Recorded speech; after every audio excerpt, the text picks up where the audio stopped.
Bonjour à tous, bienvenue dans les clés de l'agriculture, de l'alimentation et de la santé. Aujourd'hui, j'ai le plaisir de recevoir à nouveau, un peu comme l'an dernier, Dominique Chargé, le président de la coopération agricole. Dominique Chargé, bonjour. Bonjour. Comment allez-vous? Ben écoutez, je vais bien. Il y a énormément de sujets, comme on dit chez moi, de balles en l'air en ce moment sur pas mal de sujets. Et donc, nous sommes bien occupés. Alors, on avait parlé il y a un an de quelque chose qui allait devenir, j'ai envie de dire, à la mode. On a commencé à parler de la souveraineté alimentaire. Souvenez-vous, c'était il y a un an. Aujourd'hui, j'ai envie de dire, c'est le terme peut-être le plus utilisé par les politiques, par le monde agricole aussi d'une certaine façon. Quoi de neuf, j'ai envie de dire, Dominique Chargé, sur ce mot et surtout cette exécution de ce qu'on a souhaité, cette souveraineté alimentaire? Alors, il y a un an, effectivement, à peu près à la même époque, fin mai, émergeait effectivement l'idée du plan de relance.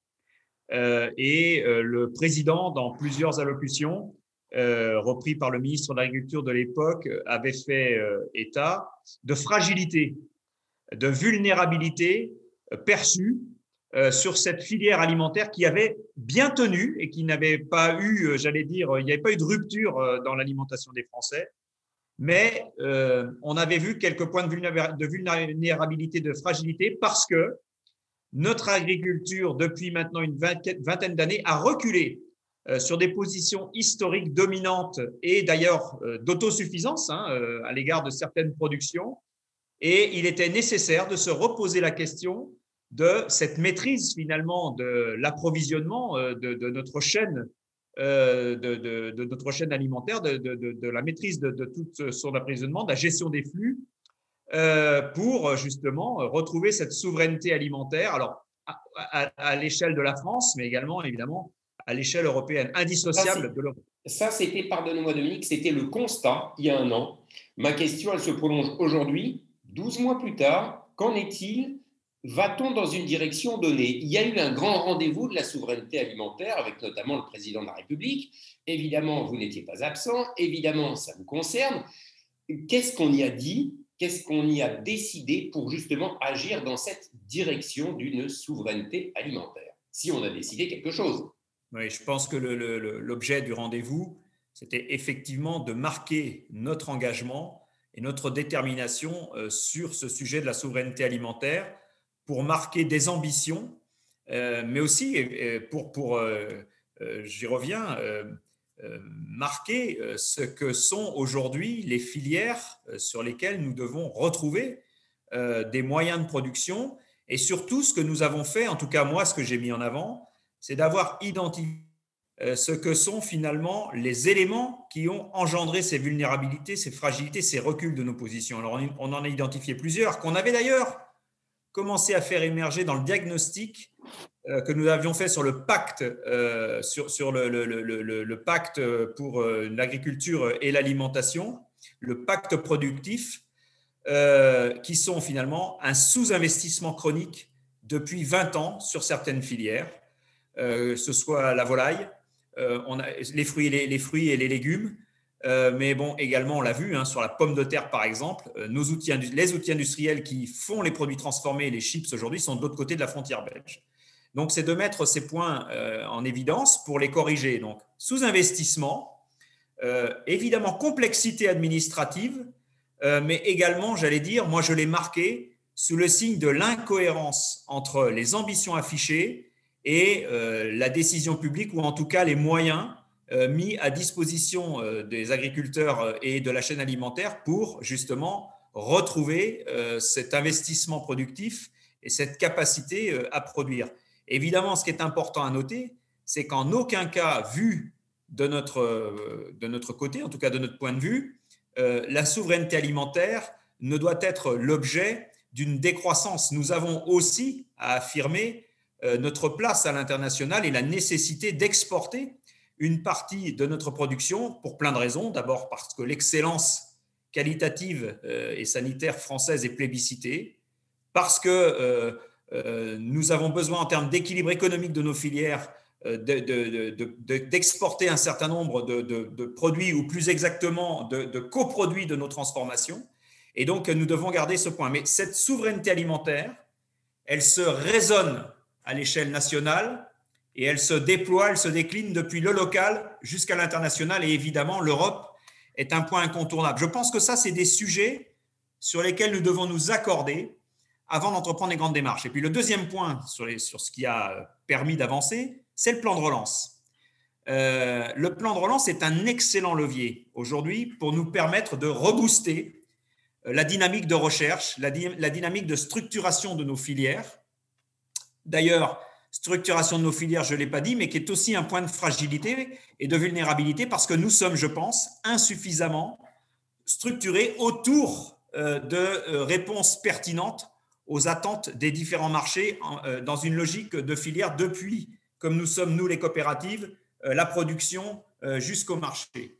Mais nous devons aujourd'hui retrouver cette dynamique de l'investissement productif pour reconquérir ces parts de marché ce qui nous font défaut sur ces productions déficitaires. On ne va pas se mentir, Dominique Chargé, le chantier est conséquent, les ruptures sont importantes. Hein. Vous avez parlé d'abandon économique, d'abandon de production depuis 25 ans. Le chemin, évidemment, va être très long pour essayer de remonter la pente. On va être franc.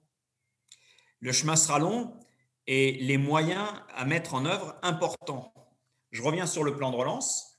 Le plan de relance est un excellent sur une durée de vie de 2 ans. Donc, si on prend aujourd'hui la nécessité, de reconquérir cette souveraineté alimentaire, mais qu'on ne peut pas dissocier de 2 éléments qui nous font défaut, c'est celui de la compétitivité de nos métiers de l'agriculture et de l'agroalimentaire, sur lesquels nous avons perdu par la complexité administrative, par la surtransposition d'un certain nombre de règles aujourd'hui franco-françaises, et puis par la controverse sociétale. Donc nous devons retrouver cette compétitivité et nous devons aussi mettre en œuvre les transitions agroécologiques. Donc souveraineté alimentaire est indissociable de transition agroécologique et de compétitivité. Donc le plan de relance va nous aider à nous mettre le pied à l'étrier, mais la durée de vie du plan de relance, qui est aujourd'hui de 2 ans, est trop courte et en tout cas n'est pas adaptée au temps de cette reconquête. Et il nous faudra déjà prévoir ce que seront demain les leviers, les leviers qui nous permettront de prolonger la dynamique du plan de relance et donc d'accompagner les transitions et le retour de la compétitivité. Finalement, quand vous dites le plan de relance, c'est bien, mais 2 ans, ça ne va pas. Il manque de vision à moyen et long terme. Absolument.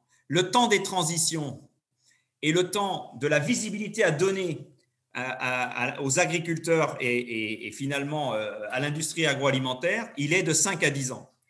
Et ces 5 à 10 ans vont nécessiter un investissement colossal à la fois sur nos capacités productives, mais également sur les transitions agroécologiques, et je pense notamment à la décarbonation de nos filières. Donc nous avons besoin d'ores et déjà d'imaginer ce que sera le futur fonds de transition agroécologique qui nous permettra de prolonger la dynamique du plan de relance et d'aller jusqu'au bout de l'ambition de la reconquête de souveraineté alimentaire.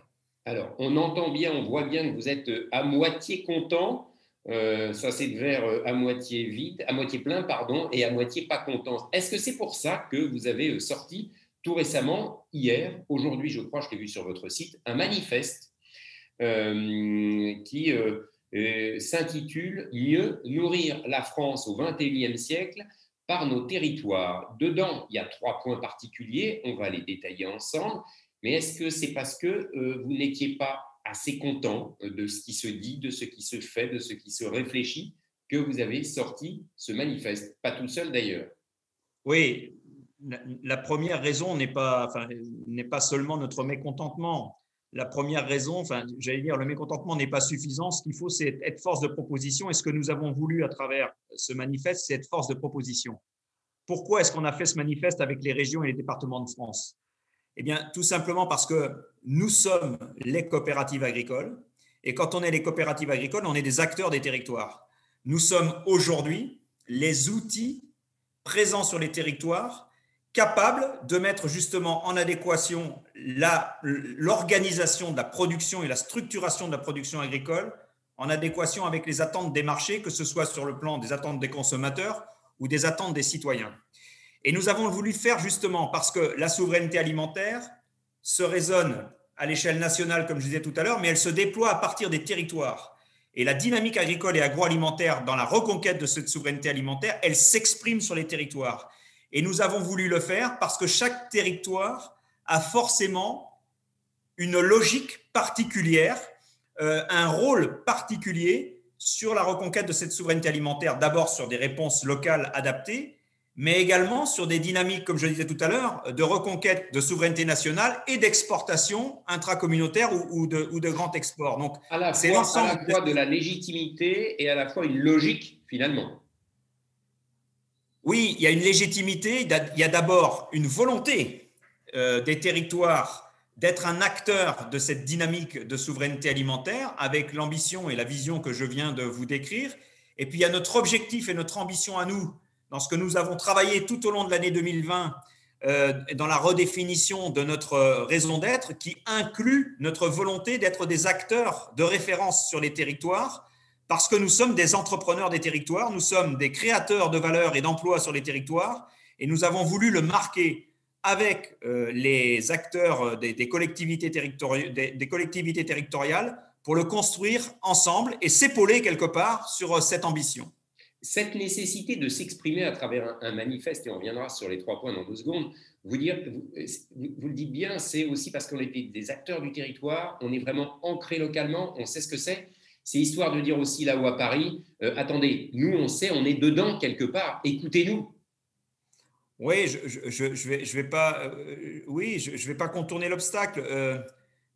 Je pense que ce regard, cette attention à la ruralité, qui est quand même une base fondamentale de notre nation, a été cette attention à la ruralité a été insuffisante, au moins dans la première partie du mandat.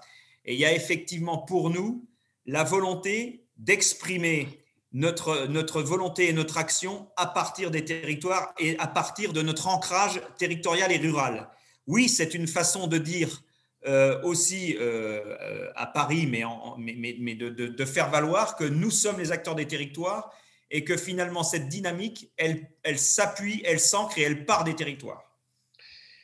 3 axes donc pour votre manifeste que vous venez de publier. Organiser la production de l'alimentation pour répondre aux demandes des territoires et des consommateurs, on en a parlé un petit peu. Accélérer, le 2e point, accélérer la transition écologique, agroécologique des modèles de production agricole et alimentaire. Et le 3e point, consommer une alimentation de qualité produite localement. Sur le 3e point, je pense que tout le monde a envie de dire oui, c'est une évidence, on aimerait bien que.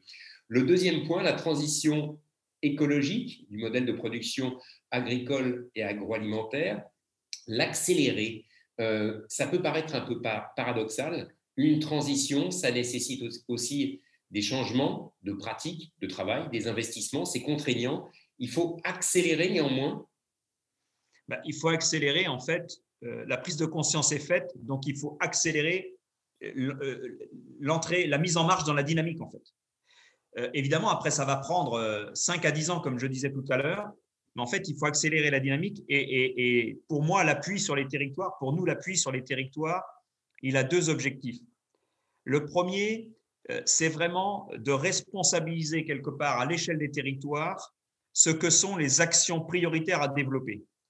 Pourquoi je dis ça?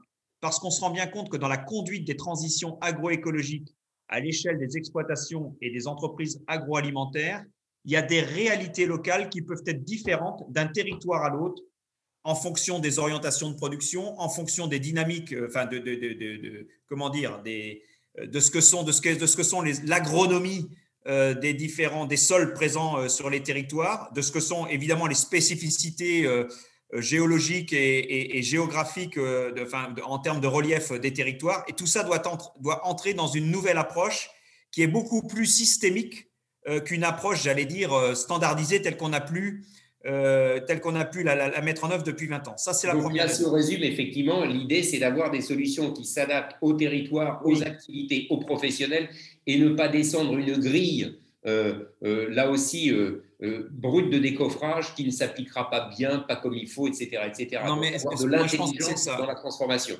nous, c'est comme ça qu'on le voit et on veut être les acteurs dans les coopératives de cette dynamique. Alors, avec les autres acteurs, mais les coopératives ont un rôle privilégié par leur présence auprès de 3 agriculteurs sur 4 pour accompagner cette logique et finalement trouver la solution adaptée à chacune des exploitations des adhérents des coopératives.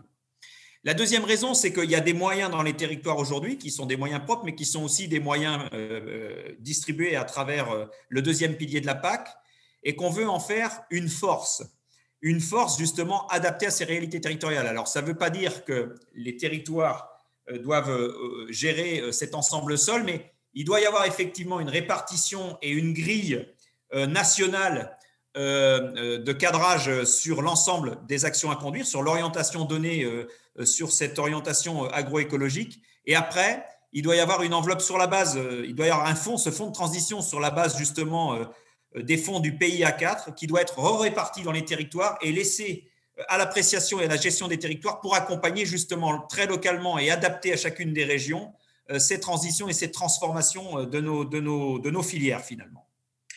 Dernier point, donc je le disais, consommer une alimentation de qualité produite localement, ça fait partie des points de votre manifeste. Évidemment, consommer une alimentation de qualité, oui, produite localement. On n'a pas évoqué un sujet économique avec vous. Produire aujourd'hui en France, produire localement des produits de qualité, tout le monde en a envie. Hélas, ça coûte aussi très cher par rapport à la concurrence. C'est aussi un vrai sujet pour le consommateur qui fait ses courses, tout simplement. Je pense que voilà, cette volonté de permettre à chaque consommateur de pouvoir consommer des produits de qualité, bons, sains, durables, accessibles en termes de prix, est évidemment une préoccupation de tous les jours pour nous. Et en fait, je pense qu'un des écueils de ce qui a été fait en termes de dynamique des EGA et de la loi Egalim, c'est peut-être d'avoir trop élitisé, entre guillemets, l'alimentation pour, j'allais dire, un public qui n'est pas forcément représentatif de l'ensemble de la population. Donc, nous, notre volonté, c'est de pouvoir produire pour tous les consommateurs, pour tous les moments de consommation et pour toutes les gammes de consommation, c'est-à-dire que les entrées de gamme doivent aussi monter en gamme pour produire une alimentation sûre, saine et durable à nos concitoyens et notamment reconquérir la part que nous avons perdue dans la restauration hors domicile qui est majoritairement aujourd'hui, en tout cas très largement, des produits d'importation. Ça, c'est le premier point. C'est possible ce que votre souhait là, il est réalisable ou c'est un rêve? Non, ce n'est pas un rêve parce que nous ne pouvons pas ne pas avoir cette ambition et ne pas répondre à cet objectif. Ça ne peut pas être un rêve parce que l'alimentation est un bien fondamental et on l'a vu pendant la crise sanitaire qu'on a finalement réhabilité ce en quoi l'alimentation était une fonction fondamentale, incontournable de la vie de chacun de nos concitoyens. Donc, on doit leur assurer ça. En revanche, ce qui est plus compliqué, c'est le financement de cet ensemble-là et où effectivement le consommateur doit accepter de consacrer un peu plus de son budget à son alimentation parce que produire mieux induit forcément produire à des coûts supérieurs. Et je pense qu'on doit aussi regarder du côté où nous devons pouvoir aussi valoriser les autres fonctions ou les autres supports sur lesquels l'agriculture et l'agroalimentaire, par les progrès qu'elles font, par les adaptations qu'elles font, les transformations pour répondre aux attentes des consommateurs et des citoyens, apportent en termes de bien-être et que c'est peut-être pas seul au consommateur d'assumer aussi par le prix de sa production ce que sont les bien-fondés de ces services, de ces paiements pour services environnementaux quelque part. Dominique Charget, merci beaucoup de nous avoir accordé quelques minutes et puis je suis certain qu'on aura l'occasion d'échanger à nouveau pour voir la suite de tous ces programmes et de tout ce chantier. Merci à vous, à bientôt. Merci beaucoup, à bientôt.